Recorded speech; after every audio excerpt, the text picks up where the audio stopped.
திருப்பி அடிக்க சாக மாட்டேங்க சொல்லிட்டேன் நானு.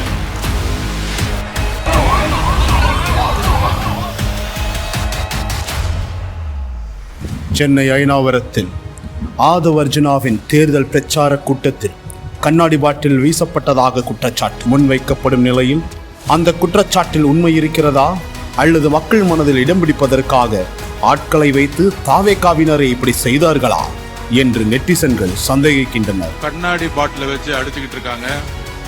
காமி தூள் பாட்டில உடைச்சு தூள் அடிச்சு ஒரு பெண்மணியோட ஷோல்டர்ல அடிச்சிருக்காங்க. திமுகவுடைய இந்த சதி திட்டத்திற்கு நாங்கள் குரல் கொடுப்போம்.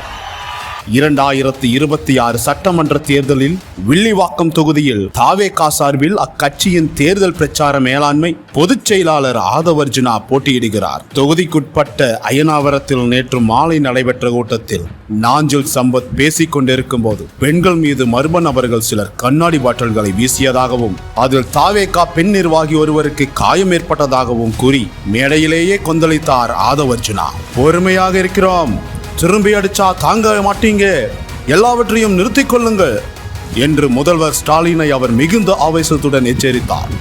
இந்த விவகாரத்தில் 2 சிறுவர்களை கைது செய்த போலீசார் மதுபோதையில் சிறுவர்கள் சண்டையிட்டு கொண்டபோது பாட்டில் கூட்டத்திற்குள் விழுந்ததாக விளக்கம் அளித்தனர்.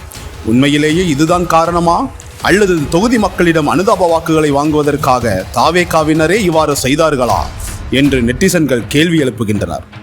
மேலும் இந்த விவகாரத்தில் விரிவான விசாரணை நடத்தப்பட வேண்டும் என்று போலீசாருக்கு அவர்கள் கோரிக்கை விடுத்துள்ளனர்.